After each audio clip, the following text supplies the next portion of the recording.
할렐루야. 주일 예배 오신 여러분을 주님의 이름으로 환영합니다. 우리 좌우로 돌아보시면서 반갑습니다. 잘 오셨습니다. 한 번 더 인사 나누겠습니다. 사랑합니다. 축복합니다. 교회 소식을 전해드리겠습니다. 오늘 오후 예배는 교구 가족 예배로, 수요 기도회는 비전센터 건립을 위한 기도의 시간을 가지겠습니다. 회의 및 행사 광고입니다. 전도위원회 모임과 안수집사회 모임이 오늘 1시 30분에 각각 있겠습니다. 서울지역 남전도연합회 정기총회가 12일 토요일 오후 1시 본당에 있겠습니다. 교육부서 여름 사역 일정입니다. 영스 커뮤니티 수련회가 13일 주일부터 15일 화요일까지 전북 김제에서 있겠습니다. 기관 연합 찬양대회가 9월 17일 주일 오후 예배 시에 있겠습니다. 하반기 장학금 신청을 받습니다. 20일 주일까지 신청서를 제출해 주시기 바랍니다. 이달의 책은 물러서지 마입니다. 독서 가운데 유익한 시간이 되기를 바랍니다. 규호동정입니다. 권순성, 이응진 목사님이 휴가를 가집니다. 쉼을 위해 기도해 주시기 바랍니다. 8월 목회 일정을 확인하시고 기도와 참여 부탁드립니다.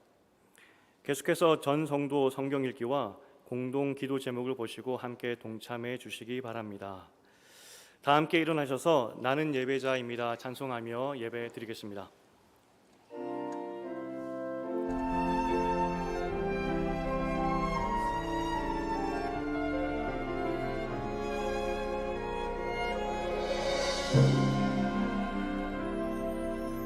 나는 하나님을 예배하는 예배자입니다. 내가 서 있는 곳 어디서나 하나님을 예배합니다. 내 영혼 거룩한 은혜를 향하여 내 마음 완전한 하나님 향하여 이곳에서 바로 이 시간 하나님을 예배합니다.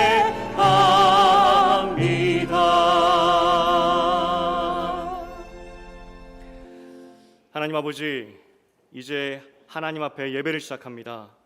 온 전심으로 하나님을 예배하오니 이 시간 오셔서 다스려 주시옵소서.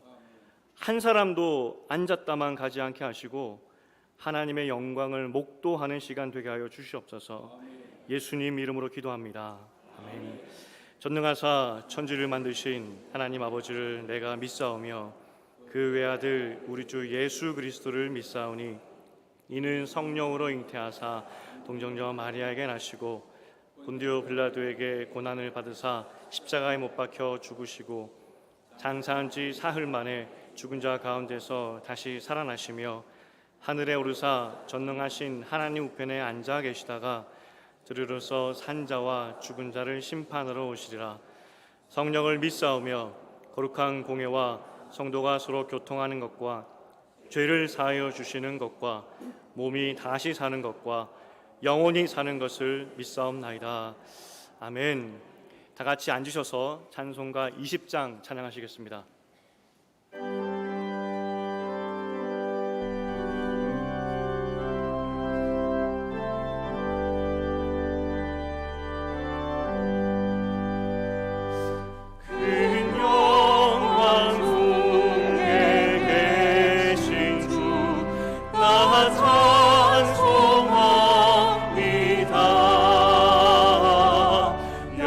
영원히 계신 주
사랑과 은혜가 풍성하신 하나님 아버지 감사합니다. 지난 한 주간 폭염 속에서도 은혜 가운데 붙잡아 주시고 주님 보좌 앞으로 오늘 예배 앞에 나오게 하심을 감사함을 드립니다. 왕이시 하나님을 거부하고 자신이 왕으로 삼아온 한 주간의 삶을 돌아보면 주님의 뜻보다 세상의 방법과 나의 욕심과 이기심대로 살았음을 고백합니다.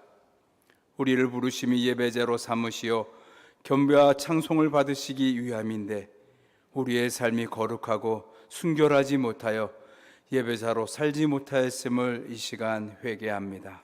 주님, 우리를 불쌍히 여겨주시고 우리의 죄를 사하여 주시기를 간절히 원합니다.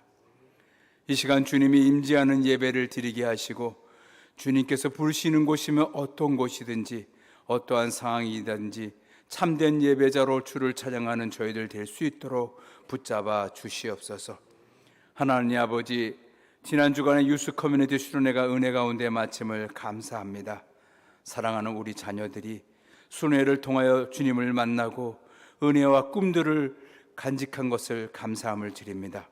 받은 은혜가 그들의 삶 가운데 능력으로 나타나서 힘들고 지친 많은 시간들 속에서 세월을 아끼는 지혜로운 자녀들로 성숙돼 가기를 간절히 원합니다. 하나님 아버지, 우리 신영교회를 사랑하여 주셔서 김산순 목사님을 담임 목사로 청빙하게 하여 주심을 감사함을 드립니다. 우리 교회는 한 마음으로 주께서 말씀하시는 대로 따라하는 교회가 되겠습니다. 이 지역 사회에서 감당해야 할 귀한 선교적 사명을 감당하는 교회, 죽어가는 영혼을 살리는 풍성한 교회, 실망하고 낙심한 자들에게 소망을 주는 교회, 신념으로 사역하는 것이 아니라 믿음으로 사역하는 교회, 꿈이 없는 사람들에게 비전을 주는 교회가 되도록 우리를 사용하여 주시기를 간절히 원합니다. 육신의 연약함으로 병중에 있는 사랑하는 성도들, 하나님 주의 능력과 사랑의 손길로 치료하여 주시고 환경의 어려움과 절명 가운데 있는 자들에게는 믿음과 용기를 주셔서 이 상황을 잘 지혜롭게 대처하며 이길 수 있도록 하나님 힘을 더하여 주옵소서. 이 시간도 선교 현장에서 복음의 사명을 감당하고 계시는 선교사님들 사역과 가정의 풍성한 은혜로 같이 하여 주셔서 그 사역 가운데 열매를 맺게 하시고 건강을 지켜주시며 자녀들에게 믿음의 풍성함으로도 같이 하여 주시옵소서. 이 시간 말씀을 전하시는 김산순 목사님을 성령의 능력과 권능으로 붙잡아 주셔서 주의 말씀을 듣는 모든 성도들이 아멘으로 화답하고 그 말씀대로 살고자 다짐하는 용기 있는 용사가 될 수 있도록 축복하여 주시옵소서.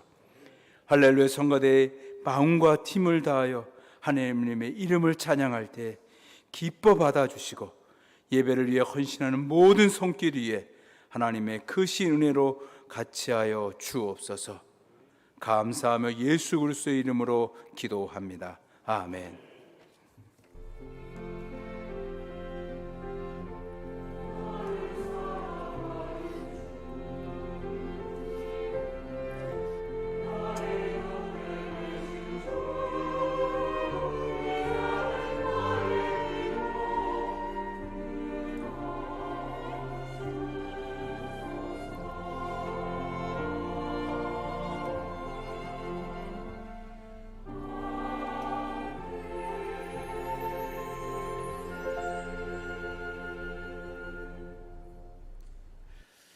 오늘 함께 오신 말씀은 사사기 말씀입니다. 사사기 7장 15절부터 18절 구약 373면에 있습니다. 사사기 7장 15절부터 18절까지 제가 봉독하겠습니다. 기드온이 그 꿈과 해몽하는 말을 듣고 경배하며 이스라엘 진영으로 돌아와 이르되 일어나라, 여호와께서 미디안과 그 모든 진영을 너희 손에 넘겨 주셨느니라 하고 300명을 세 대로 나누어 각 손에 나팔과 빈 항아리를 들리고 항아리 안에는 횃불을 감추게 하고 그들에게 이르되 너희는 나만 보고 내가 하는 대로 하되 내가 그 진영 근처로에 이르러서 내가 하는 대로 너희도 그리하여 나와 나를 따르는 자가 다 나팔을 불거든 너희도 모든 진영 주위에서 나팔을 불며 이르기를 여호와를 위하라 기드온을 위하라 하라 하니라. 아멘. 하나님께 헌금 드리겠습니다.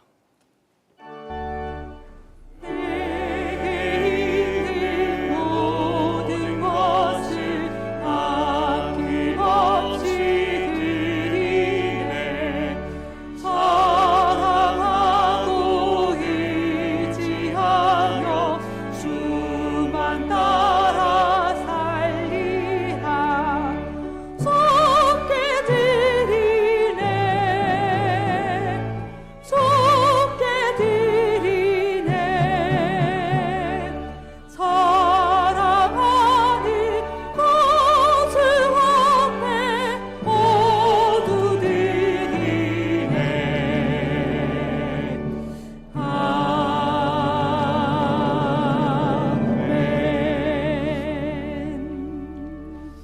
하나님 아버지, 주께서 피로 사신 주님의 자녀들이 이곳에 모였습니다. 그리고 주님의 은혜에 감사하여 주님께 여러 가지 예물로 드립니다.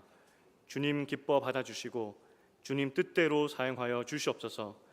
간절히 바라기는 혹시 우리 가운데 재정의 문제로 고통당하는 자녀들이 있다면 하나님의 때에 하나님의 방법으로 도우시는 하나님의 손길을 경험하게 하시고 재정의 문제를 주님과 함께 이기게 하여 주시옵소서.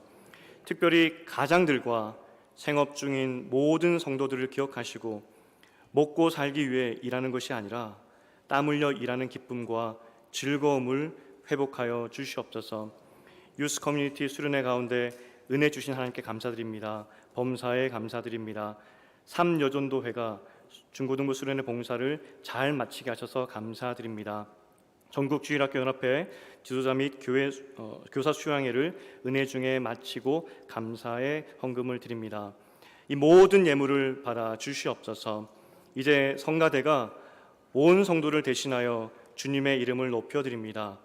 우리의 찬양의 드림도 기뻐 받아 주시옵소서. 예수님 이름으로 기도합니다. 아멘.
감사합니다.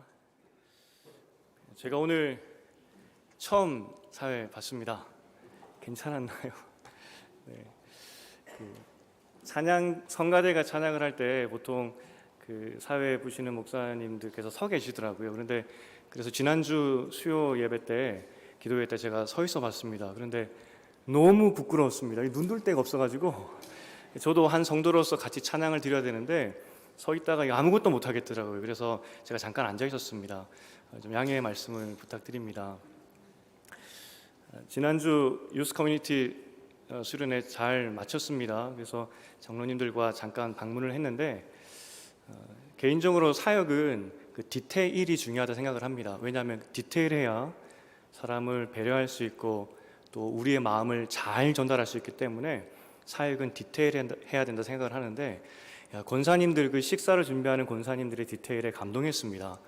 그 아이들이 밥을 먹으러 올 때 그 기쁨으로 밥을 먹어야 되니까 그걸 도와주기 위해서 앞치마를 집에서 제일 좋은 거를 가지고 오셨다 그렇게 말씀하시더라고요. 그리고 사실 음식을 준비할 때 흰 옷을 입고 준비하는 것이 어렵잖아요. 그런데 흰 옷을 입고 계시더라고요.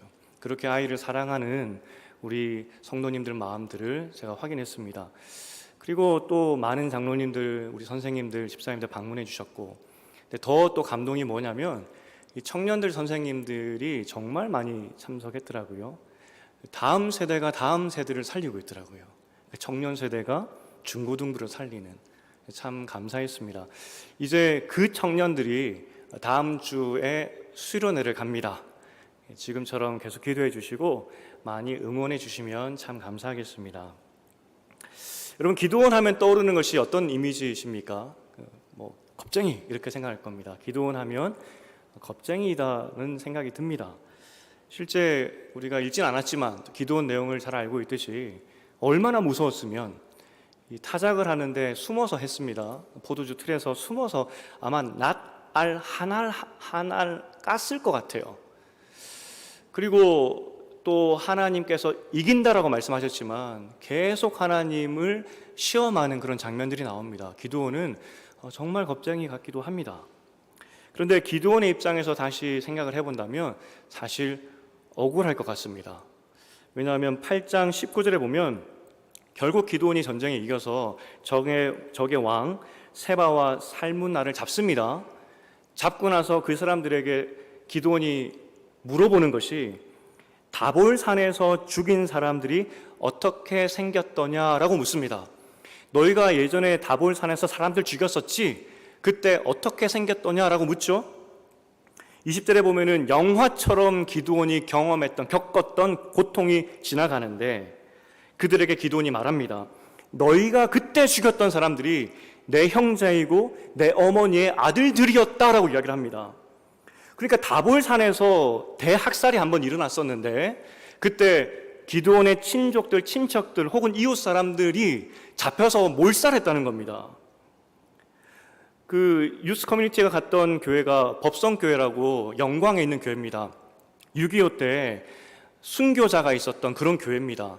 그런데 그 순교할 당시에 그때 살아남아서 간증했던 장로님의 글이 쓰여져 있는데 그분이 그 사람들이 잡혀갈 때 어떻게 살아남았냐면 그 마룻바닥 밑에 거기 숨어서 안 잡혀갔다고 그래서 살아남았다는 그런 기록이 있더라고요.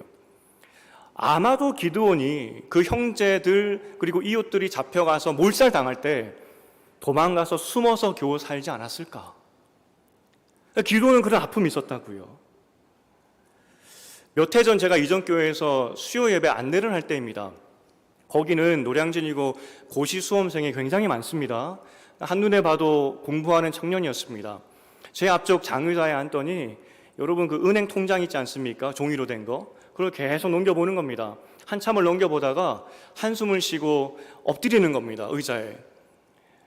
정확히 그 청년의 상황은 모르지만 경험상 그리고 우리의 경험상 통장 잔고 때문에 마음이 무너지고 있구나. 고시 생활하는 것도 힘든데 이거 형편이 어려워서 재정 때문에 힘들어하고 있구나. 그게 그냥 느껴지는 거예요. 제가 착해서가 아니라 여러분도 그 장면 봤다면 아마 기도했을 겁니다. 예배 내내 기도해 주었습니다. 하나님 저 청년 도와달라고 힘달라고 그렇게 기도했습니다. 때로는 경험이 참 중요합니다. 지금 기드온은 우리가 경험해보지 못한 그 고통을 당했던 사람입니다. 그렇기 때문에 친척이나 내 형제 자매가 적들의 칼에 죽어본 경험이 없다면 기드온을 향해서 당신 겁쟁입니다라고 말할 자격이 없는 겁니다. 우리는 이런 것들을 트라우마라고 이야기를 하죠. 트라우마. 어쩌면 기드온은 겨우겨우 목숨을 부지했지만 그때 죽었던 형제들을 생각하면서 고통과 분노, 때로는 절망과 좌절감, 두려움에 빠졌다는 것입니다. 이민교회를 섬길 때 미군으로 군 복무를 하고 전역한 청년이 있었습니다. 그 청년의 그 병과가 근접 정비병이었습니다. 어떤 거냐면 험비같이 그 장갑차들 있지 않습니까? 그게 작전을 나가면 하다 보면은 고장나기도 하고 뭐 문제를 일으킵니다. 고쳐야 되죠. 고치는 병사였습니다. 그러니까 다른 사람들은 다 총을 들고 싸우는데 총탄이 빗발쳐도 고쳐야 되는 겁니다. 굉장히 위험하죠. 그런데 그렇기 때문에 정비병들이 많이 죽는데요. 전사를 한다 그러죠. 실제 그 청년의 동기들도 많이 전사를 했다고 합니다. 그것을 보면서 마음 가운데 어떻게 반응이 나왔냐, 그 청년 같은 경우에는 분노. 그래서 정비병들이 로테이션으로 이렇게 작전을 나가는데 가끔 급한 작전이 이렇게 되면은 그냥 또 나가야 되는 그런 상황들이 벌어질 때 항상 그때마다 자기가 자원했다고 합니다. 그 분노감 때문에. 전역을 했지만 그래서 전역할 때 기뻤겠어요라고 이야기를 했던데 별로 기쁘지 않았대요. 그리고 전역한 후에도 때로 밀려오는 그 분노감. 여러분, 이 고통당하지 않은 사람, 고통을 경험해보지 못한 우리는 이 사람들의 고난을 모릅니다. 기드온이 마찬가지였다는 겁니다. 우리도 실상 살다 보니까 처음에는 대학만 가면 다 잘 될 것 같고 결혼만 하면 다 잘 될 것 같고 했지만 직장만 잡으면 잘 될 것 같다 생각을 했지만 살다 보니 우리도 겁쟁이가 됐죠. 세상이 무서운 것 알고 내 마음대로 되지 않구나는 걸 알게 됩니다. 기드온도 그렇고 우리도 그렇고 살다 보니 겁쟁이가 된 겁니다. 천성적으로 그렇게 된 것이 아니라 살다 보니 겁쟁이가 된 것이었습니다. 지극히 평범한 기드온이었다는 겁니다. 그런데 오늘 본문에서 기드온은 그 극복해버립니다. 어쨌든 그 트라우마, 벗을 것 같지 못했던 그렇게 고통스러웠던 그 트라우마를 극복할 뿐만 아니라 놀라운 사사의 역할을 했다는 겁니다. 어떻게 일을 할 수 있었을까? 우리도 평범합니다. 오늘 본문을 통해서 우리도 용기를 얻어야 되겠죠. 또 아울러서 우리가 계속해서 하나님 사랑, 사람 사랑에 대해서 보고 있는데 이제 마지막으로 사람 사랑의 의미가 뭔지 한 번 더 보려고 합니다. 그리고 한 가지 더, 제가 수요 기도회나 주일 오후 예배 때 이제 사사기를 강의하려고 합니다. 그래서 기도원을 가져온 것은 미리 광고입니다. 여러분 시간 나시는 대로 예배 참석하지 못하시더라도 수요 예배나 또 주일 오후 예배를 인터넷으로 들어주시기를 부탁드립니다. 오늘 본문의 배경은 7년 동안 압제를 당했던 미디안에 의해서 압제를 당했던 때입니다. 그리고 여지없이 추수 때가 되니까 또 쳐들어온 겁니다. 이번에 침공한 군인의 숫자가 13만 5천 명이었다. 메뚜기 떼처럼 많았다 이야기를 하고 낙타도 끌고 왔는데 모래알처럼 많았다 이야기를 합니다. 그 당시 낙타는 최첨단 무기입니다. 최첨단 무기를 가지고 13만 5천 명이 쳐들어왔는데 이 사람들이 쳐들어와서 진친 곳이 어디였냐면은 이스라엘 최북단이었습니다. 미디안이라는 나라는 이스라엘의 남쪽에 위치한 나라입니다. 그런데 진을 북쪽에 쳤습니다. 무슨 말이냐면 남쪽부터 밀고 올라와서 북쪽에 진쳤다. 온 이스라엘이 미디안 손에 있었다는 겁니다. 우리는 알지 못하지만 수많은 사람들이 학살당했을 수도 있고 기드온 같은 트라우마를 겪는 사람들이 있을 수도 있습니다. 그렇기 때문에 타작을 눈에 보이는 데서 하지 못했다는 것이죠. 그만큼 이스라엘은 어려운 상황이었습니다. 그때 하나님께서 기드온을 부르시고 군대를 모으라 말씀하십니다. 놀랍게도 3만 2천 명이나 모였습니다. 아니 이렇게 두려움에 떠는 사람들이 어떻게 3만 2천 명이나 모입니까? 궁금하죠? 이것은 다음번 사사기 강의 때 알려드리겠습니다. 어쨌든 3만 2천 명이 모였지만 문제는 3만 2천 명이 모였지만 다 무서웠다는 겁니다. 5장에 보면 사사 드보라 때 이야기입니다. 그가 찬송시를 부르는데 이스라엘 용사 4만 명이 모였지만 단 한 사람도 용맹한 사람이 없구나 한탄하는 장면이 나옵니다. 3만 2천 명이 어쨌든 하나님의 부르심으로 모이졌지만 무섭다는 겁니다. 이 사사기는 언어 유희가 굉장히 많습니다. 단어를 통하여서 보여주는 것이 굉장히 많습니다. 구약의 특징이긴 하지만 사사기에 굉장히 많습니다. 근데 하롯에 이제 기드온이 진쳤는데, 하롯이라는 것은 샘입니다. 근데 샘, 하롯 그 이름 뜻이 뭐냐면 두려움입니다. 기드온이 3만 2천 명을 불러 모아놓고 어디에다 진칠까 했더니 물이 있어야 되잖아요. 그래서 물 곁에 진을 쳤는데 공교롭게도 거기 이름이 두려움입니다. 기드온을 포함해서 3만 2천 명의 마음 가운데 두려움이 가득 찼다는 겁니다. 무섭다는 것이죠. 그래서 기드온은 두려워서 하나님께 양털 시험으로 나에게 알려주세요 라고 이야기를 한 겁니다. 처음에 양털만 적게 하시고 그것으로 부족한 겁니다. 이번에는 양털 빼고 땅만 적게 해주세요 라고 이야기하죠. 근데 그때 그 부탁을 할 때, 기도할 때 기드온이 6장 39절에서 참 재미있는 이야기를 합니다. 기드온이 또 여호와께 여쭈어 주여 내게 노하지 마옵소서 내가 이번만 말하리이다. 하나님 나에게 노여하지 마옵소서 내가 이번만 딱 한 번만 더 부탁하겠습니다. 그겁니다. 근데 만약에 기드온이 하나님을 더 두려워하고 미디안을 두려워하지 않았다면 하나님을 테스트하지 않았을 거예요.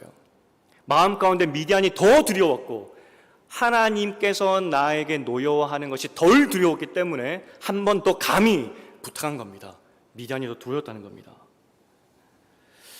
하나님께서는 기드온의 부탁을 다 들어주셨습니다. 다 확신도 주시고 사인 다 주셨죠.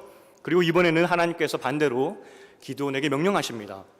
군대 숫자가 많으니 줄여라. 줄이는 방법 첫 번째가 모세 오경에서 말씀대로 줄입니다. 군대에 모았을 때, 전쟁으로 나갈 때 하나님께서 전쟁의 법을 한 가지 알려주셨는데 신명기 20장 8절입니다. 우리 함께 읽어보겠습니다. 시작. 두려워서 마음이 허악한 자가 있느냐? 그는 집으로 돌아갈지니 그의 형제들의 마음도 그의 마음과 같이 낙심될까 하노라. 하나님께서 전쟁의 법을 이스라엘 백성에게 주셨는데 아주 간단합니다. 두려워하는 사람은 집에 가라. 그겁니다. 너무 멋있지 않습니까? 하지만 군대를 운영하는 입장에서는 말이 안 되는 겁니다. 하지만 여기에서 분명한 하나님의 싸우는 법이 나오죠.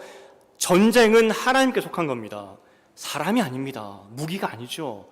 그렇기 때문에 무서운 사람, 하나님을 믿지 못해서 무서운 사람은 집에 가라는 겁니다.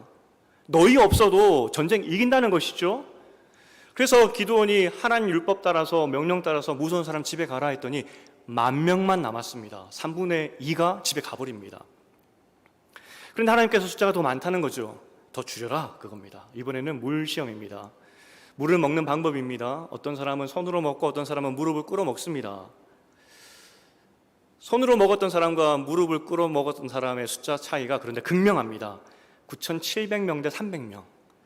기드온의 마음 가운데는 9,700명을 나에게 주시겠지 했는데 하나님은 300명만 주십니다.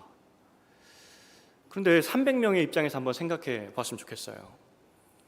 내가 손으로 물 떠먹은 것 죄인데 그거 죄밖에 없는데 내가 전쟁에 나가야 되네. 내가 왜 손으로 먹어가지고. 여러분, 음식은 손으로 먹으면 안 됩니다. 우리 엄마한테 배웠지 않습니까?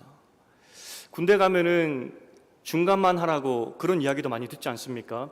중간만 했어도 전쟁 안 나가는데 1% 안에 들어버린 겁니다. 들어야 될 때는 못 들고 죽음의 앞에서 1% 안에 들어버린 겁니다. 마음이 어땠겠습니까? 간혹 물 먹는 이 방식에 대한 의미를 또 해석하시기도 합니다. 맞을 겁니다. 하지만 여기서 중요한 것은 숫자 줄이는 겁니다. 만약에 무릎 꿇고 먹었던 사람들이 300명이었으면 하나님은 그 사람들을 선택하셨을 겁니다. 300명이면 된다는 겁니다. 300명이면. 다시 한번 300명 입장에서 한번 생각해 보십시오. 얼마나 억울하겠습니까? 다 갔는데 내가 그때 처음에 무서운 사람 가라고 할 때 그때 따라갈 걸 하는 생각부터 온갖 생각이 다 들었을 것 같아요. 그 300명 마음 가운데 믿음으로 가겠다는 사람이 과연 있었을까요? 사사조차도, 기도원조차도 두려운데, 이렇게 되었을 때 기도원의 마음을 보니 여전히 두려웠던 것 같습니다. 그래서 하나님께서 7장 10절 11절에서 기도원에게 말씀하십니다. 우리 함께 읽어보겠습니다. 시작. 만일 네가 내려가기를 두려워하거든 내 부하 부라와 함께 그 진영으로 내려가서 그들이 하는 말을 들으라. 그 후에 내 손이 강하여져서 그 진영으로 내려가리라. 여기까지 읽겠습니다. 두려웠던 기드온은 마음을 숨기지 않아요. 만약에 용기가 있었으면 하나님 안 가도 됩니다 했겠죠. 하지만 갑니다. 왜냐하면 두려우니까. 그리고 하나님께서 그곳에서 기드온에게 용기를 줄 만한 말을 듣게 하셨죠. 300명의 입장에서 다시 한번 생각해 보겠습니다.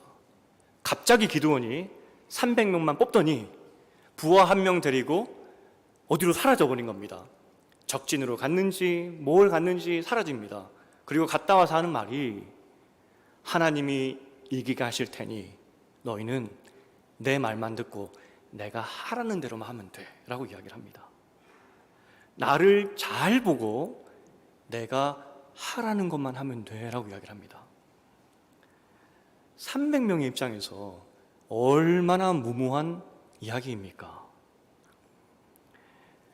더군다나 그렇게 따라 했을 때 그 뒤에 어떤 일이 일어날지에 대해서는 설명해 주지 않습니다. 300명의 입장에서 뭐 어쩌려고 저러지? 하는 생각이 들지 않았겠습니까? 이렇게 무책임한 말이 어디 있겠습니까? 그렇다면 중요한 질문, 그 300명이 정말 기드온의 말을 따랐을까요? 기드온이 하라는 대로 다 했을까요? 정말 그들은 기드온이 하라는 대로 다 합니다. 내가 시키는 대로 하라고 했더니 정말 서 있어 했더니 서 있었고 소리 질러 했더니 그들은 소리 질렀습니다. 아니 도대체 어떤 일이 있었을까? 기드온도 변했고 300명도 변했습니다. 300명의 입장에서 다시 한번 생각해 보겠습니다. 지금까지 하나님의 명령을 들었던, 또 하나님의 기적을 체험했던, 하나님의 약속을 받고 사인을 받았던 사람은 기드온 혼자입니다. 기드온만 하나님의 메시지를 받은 것입니다. 우리가 간증을 가끔 들을 때 은혜가 되죠.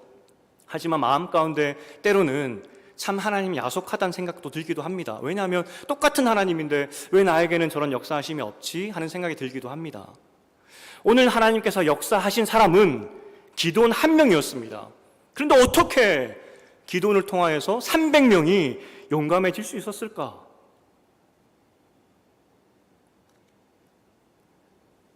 가설이죠. 첫 번째는 하나님이 300명을 용감한 사람으로 뽑았다 할 수도 있습니다. 하지만 이미 300명이 어떻게 뽑혔는지 알죠? 우연히, 정말 우연히 물먹은 죄 하나 때문에 뽑혀왔습니다. 또 다른 가설로 그 형제 자매의 죽음에 너무나 분노하여서 내가 죽더라도 복수하겠다, 복수심에 불타는 사람을 뽑았을까 생각할 수도 있겠습니다. 하지만 이미 보았지만 평범한 사람들만 모였습니다. 정말 평범한 사람들이었습니다. 기드온도 그랬고 300명도 그랬고. 그런데 어떻게 바뀌었을까? 김창옥 교수님이라고 많은 강연을 통해서 사람들에게 힘과 용기를 주는 그런 참 훌륭하신 분이 계십니다. 근데 그분의 강연을 듣다가 참 인상 깊었던 이야기가 있었는데, 그분이 계룡대, 그러니까 육해공군 제일 높은 분들만 계시는 그곳에 강연을 한번 가신 적이 있다고 합니다. 제일 높은 분, 그 별 4개부터 제일 계급이 낮은 분이 대령이었다고 합니다. 그러니까 정말 높은 분만 계신 거죠. 자기를 안내해줬던 분이 대령이셨다고 합니다.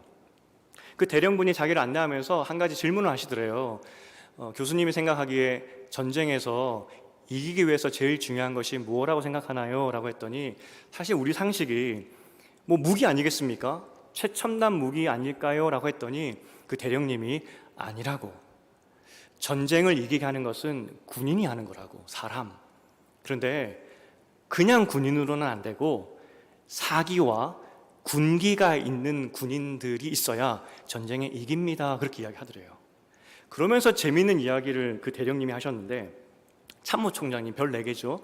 참모총장님이 들어오시면 군기가 올라갑니다. 그죠? 총장님이 오셨는데 군기가 바짝 들지 않겠습니까? 그런데 사기는 떨어집니다. 반대로 참모총장님이 나가시면 군기가 떨어지고 사기가 올라갑니다. 그러더라는 겁니다. 그러면서 참된 지휘관은 군기와 사기 모두를 올려주는 것이 참된 지휘관입니다. 그 이야기를 하더래요. 기드온은 무기가 없었습니다. 항아리, 횃불. 그런데 300명이 얼마나 군기가 바짝 들었던지 가만히 서 있어라고 했더니 가만히 서 있었습니다. 300명이 모여있던 것도 아닙니다. 세 대로 나눴다. 100명씩 나눴다는 겁니다. 같이 있어도 두려운데 떨어뜨려 놓고 가만히 서 있어라고 했더니 가만히 서 있었습니다. 그리고 함성을 질러라고 했더니 크게 함성을 지릅니다. 얼마나 사기도 높았던지. 도대체 이들의 변화는 어떤 변화였을까? 결론은 변화된 기드온의 눈빛 때문입니다. 분명히 기드온도 이전에는 하나님의 사사였지만 두려움이 가득 찬 눈이었지만 어느 순간 돌아왔는데 저 사람의 눈을 보니까 정말 이기겠구나. 기드온이 말합니다. 하나님이 이기게 하신다라고 그 말을 할 때 300명의 마음 가운데도 우리도 이기겠구나, 그 확신이 들어버렸다는 겁니다. 모든 학자들이 오늘 본문을 통하여서 더 이상 기드온은 겁쟁이가 아니다라고 이야기를 합니다. 한 사람의 변화를 통하여서 300명이 변했다는 것입니다. 두려움에 떨던 사람들이 기드온의 눈빛에 압도되어서 변해버렸다는 겁니다. 신명기에서 전쟁의 법을 이야기를 해주셨습니다. 한 사람이 두려워하면 공동체가 두려워지니 두려운 사람은 떠나라, 하나님 믿지 않은 사람은 떠나라라고 말씀하셨습니다. 그런데 반대도 가능하지 않겠습니까? 한 사람이 잘 믿으면 공동체가 잘 믿게 됩니다. 실제 이스라엘이 가나안 정복 정쟁을 할 때 7년 반이라는 긴 시간이 걸렸습니다. 다 지쳤습니다. 이제 전쟁하지 말아야 되겠다는 생각이 들었을 때 갈렙이 나섭니다. 그 노장의 갈렙이 이 산지를 내게 주시옵소서. 백성이 다시 한번 힘을 냈었습니다.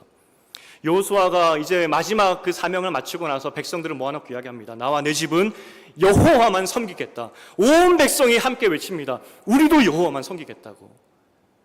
반면에 죄도 그렇습니다.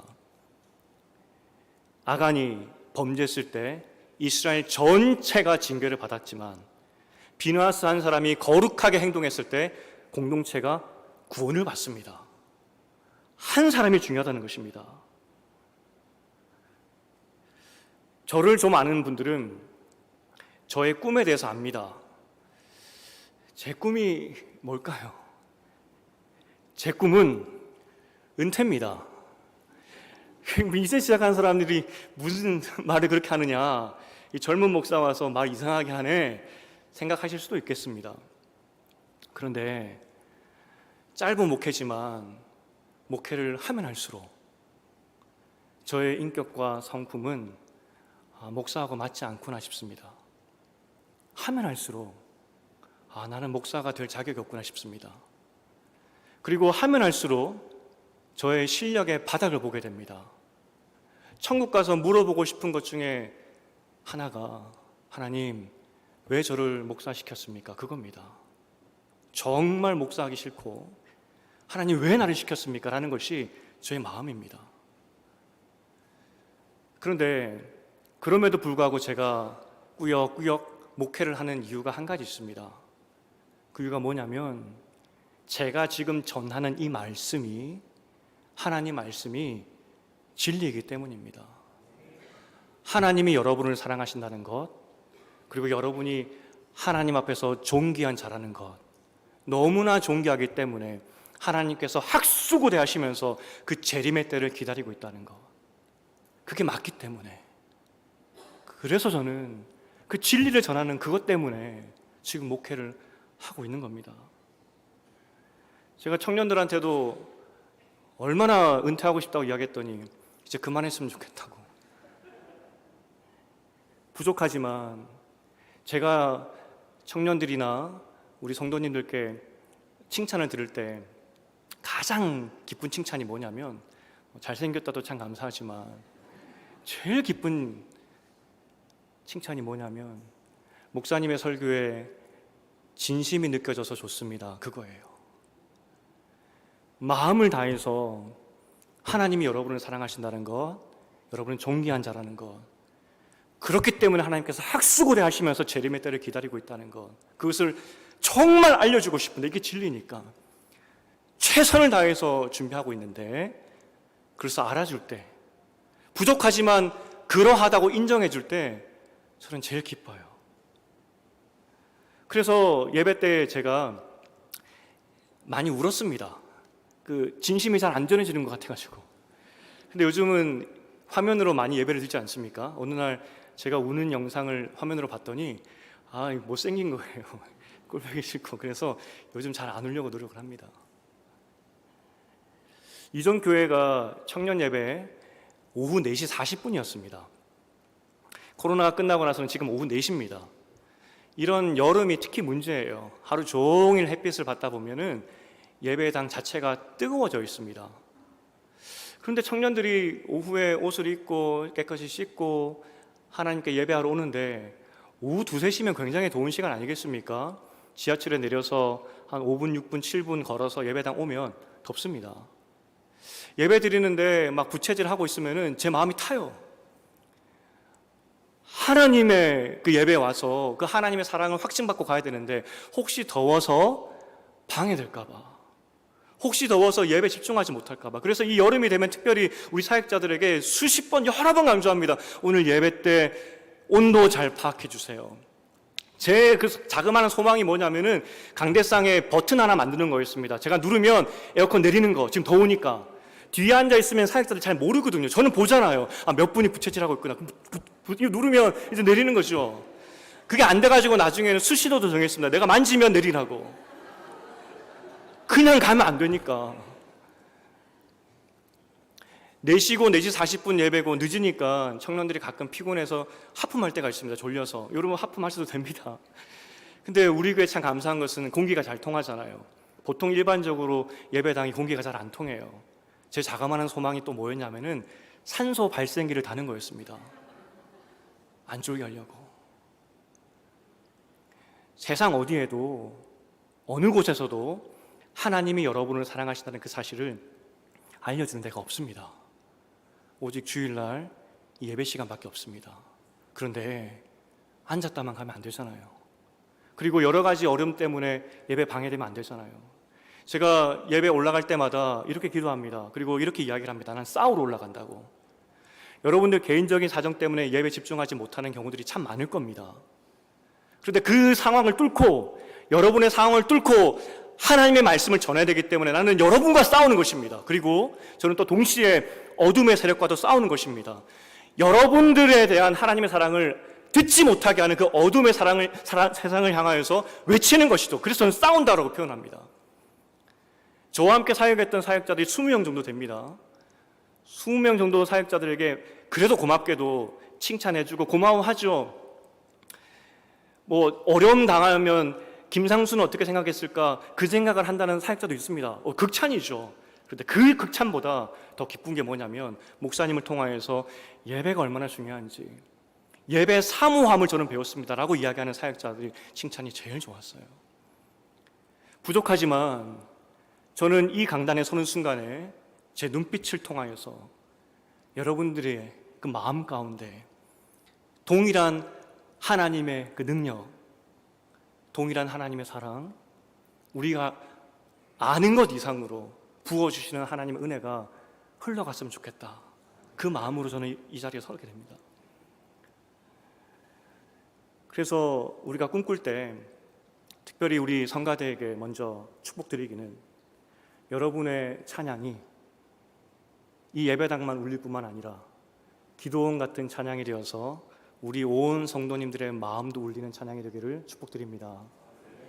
특별히 정말 이 더운 날에 안내 서시는 우리 차량 봉사자들, 헌금위원들, 안내하시는 모든 분들, 여러분들의 밝은 미소와 응원의 메시지, 기도원 같은 그런 확신에 찬 눈빛이 낙심하고 절망에 빠졌던 성도들에게 하나님의 사랑이 흘러가고 예수 그리스도의 능력이 흘러가는 일들이 일어나기를 축복드립니다. 기도 맡으신 분들, 장로님들, 권사님, 집사님들, 여러분의 기도를 통하여서 성도님들의 기도의 문이 열리기를 축복드립니다. 우리 선생님들, 여러분의 그 확신에 찬 가르침을 통하여서 우리 아이들이 변화되기를 축복드립니다. 우리 이제 밥 먹으러 가지 않습니까? 식당 봉사하는 분들, 육의 양식뿐만 아니라 여러분의 봉사를 통하여서 우리 영혼까지 살주기를 축복드립니다. 그러려면 우리 눈빛이 살아있어야 됩니다. 하나님의 은혜에 가득 찬 예수가 진짜 정답이라고, 상황이 변하지 않는다 할지라도, 세상이 그러다 할지라도 하나님 살아계시다는 그 확신에 찬 눈빛, 기도의 눈빛이 필요하다는 것입니다. 그러려면 이 예배가 살아있어야 됩니다. 이 예배를 통하여서 여러분의 눈빛이 바뀌기를 주님의 이름으로 축복드립니다. 사람 사랑의 핵심은 물질로 사람 사랑하는 것이 아닙니다. 도와야 되겠죠. 도와야 됩니다. 우리가 물질을 흘려보내야 됩니다. 하지만 제일 중요한 것이 무엇이냐면 당신 역시 하나님의 존귀한 사람이라고, 하나님 사랑받는 사람이라고, 당신 때문에 하나님께서 학수고대하시면서 재림을 기다리고 계시다고, 그것을 보여주는 겁니다. 그 사람도 그 확신을 가지는 것, 가지게 하는 것, 그게 사람 사랑입니다. 우리 교회를 통하여서 믿지 않는 사람들이, 하나님을 보지 못하는 사람들이 하나님 보는 일들이 일어나기를 주님의 이름으로 축복드립니다. 제가 이번 주에 다 전화를 못 드려서 죄송합니다. 1교구 구역장님들께 먼저 전화만 드렸습니다. 그런데 한결같이 하시는 말씀이 죄송합니다, 제가 많은 역할을 못해서요, 굉장히 미안해 하시더라고요. 여러분, 죄책감 가지실 필요 없습니다. 대부분의 교회가 코로나를 지나면서 어려워졌습니다. 우리가 소그룹을 하는 이유가 무엇입니까? 거기서 우리 눈빛으로 다른 사람을 살릴 수 있기 때문입니다. 거기서 우리는 사람을 살려야 됩니다. 모여서 예수 이야기하고 당신이 믿는 게 맞다라고 서로 격려하고 위로해야 된다는 것입니다. 초대교회는 작았습니다. 20, 30명 교회부터 많아야 100명, 굉장히 작은 공동체들이었습니다. 그런데 여러분, 이게 동서고금, 사람은 다 똑같습니다. 그 당시 초대교회 문제도 뭐였냐면은 성비 문제였습니다.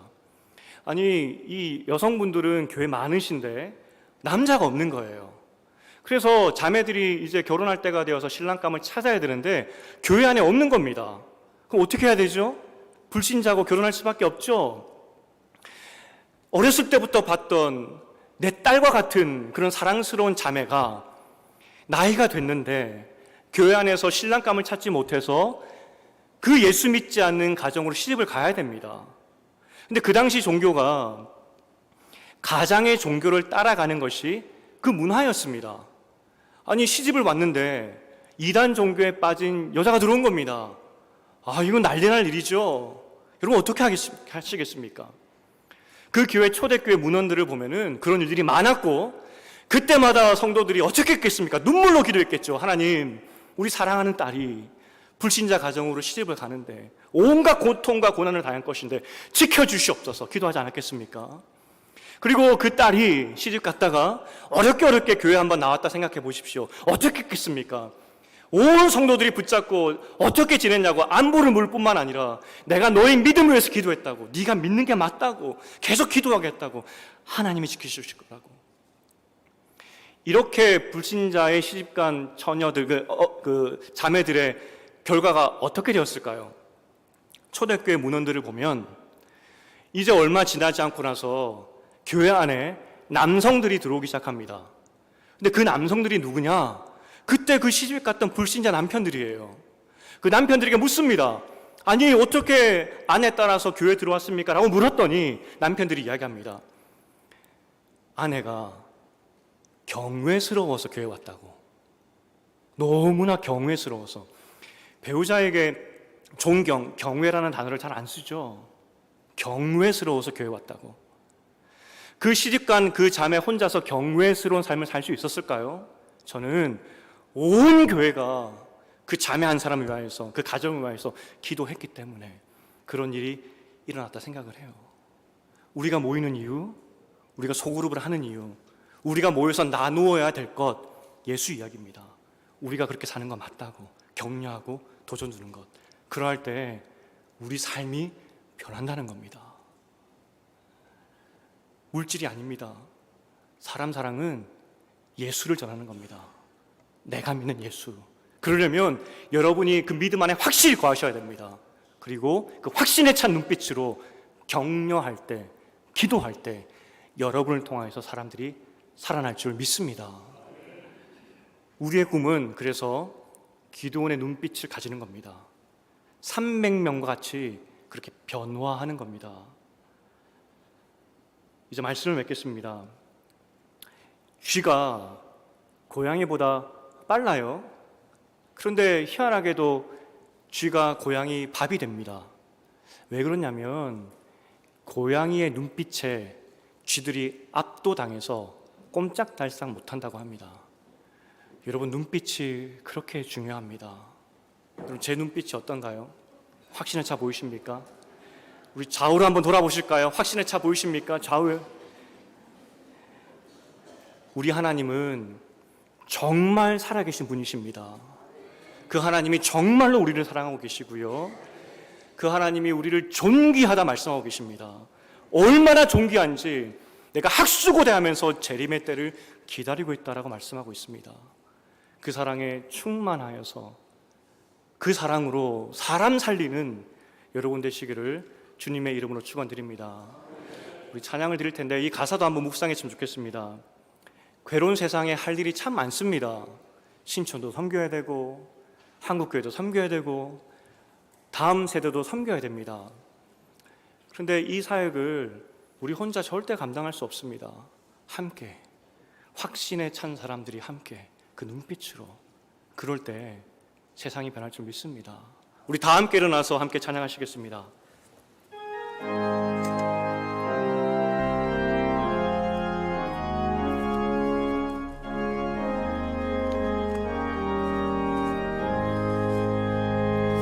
저 장미꽃 위에 있을 아직 맺혀 있는 그때에 귀에 흐르는 이 소리 들리네.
없도다.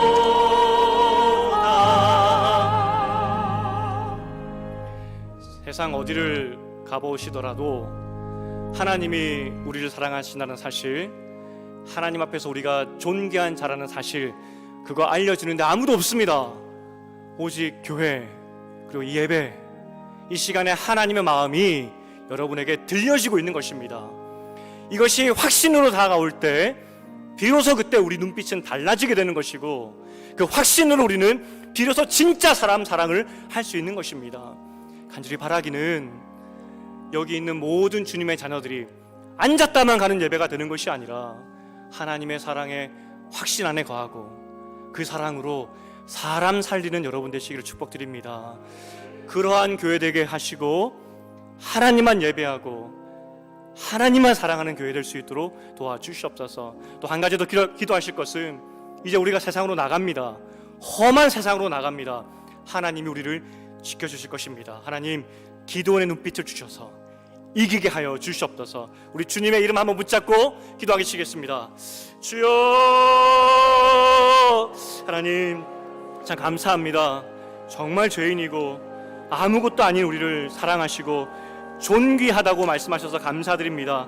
하나님, 이 사랑이 얼마나 큰지 하나님께서 교회를 만드시고 또 예배를 만드시고 이 사랑 알려주시려고 우리를 모으셨는데, 간절히 바라기는 매 예배 때마다 이 사랑에 충만하게 거하게 도와주시고 깨닫고 이해가 되게 하시고 하나님을 눈으로 보는 그 시간 될 수 있도록 도와주시옵소서. 그래서 그 사랑에 감동하여서 우리 변화된 눈빛과 변화된 말들과 변화된 행동들로 사람들을 살리는, 예수를 알지 못하고 사랑에 목말라 하는 사람들을 살리는 우리가 될 수 있도록 도와주시옵소서. 신은의 모든 예배를 축복하며 기도합니다. 그러한 예배로 바뀌게 도와주시고 우리 성도들이 예배를 통해 살아날 수 있도록 도와주시옵소서. 간절히 바라기는 이제 세상으로 나아갑니다. 험한 세상으로 나아갑니다. 나그네 된 세상으로 나아갑니다. 하지만 우리가 외롭지 않는 것은 불꽃 같은 눈으로 지키시는 하나님의 계시기에 두렵지 않음을 고백합니다. 하나님, 우리에게 기도원의 마음을 주시고 기도원의 눈빛을 허락하셔서 싸워 이기게 하시고 주와 함께 승리하는 한 주 될 수 있도록 주님 도와주시옵소서. 하나님 아버지, 간절히 바랍니다. 주님 아버지, 하나님, 우리에게 꿈을 허락하셔서 감사합니다. 하나님의 영광이 보이는 예배를 꿈꾸게 하셔서 감사드립니다.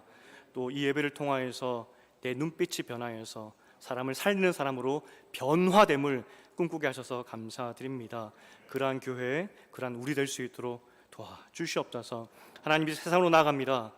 정말 어렵고 힘든 세상입니다. 하지만 하나님이 함께 하시기에 내가 세상 가운데 너를 혼자 두지 않겠다고, 고아처럼 내버려 두지 않겠다고 하신 약속의 말씀이 있기에 믿음으로 나아갑니다. 기도원에게 허락하셨던 그 승리를 우리 가운데 허락하여 주시옵소서. 예수님 이름으로 기도합니다. 우리 주 예수 그리스도의 은혜와 하나님 아버지의 사랑하심과 성령님의 교통하심이 하나님의 사랑을 깊이 깨달아 우리 눈빛과 생각과 모든 행동이 기도원처럼 바뀌어지기를 꿈꾸며 소망하기로 다짐하는 여기 모인 모든 하나님의 자녀들 머리 위에 지금부터 영원토록 함께 있을지어다.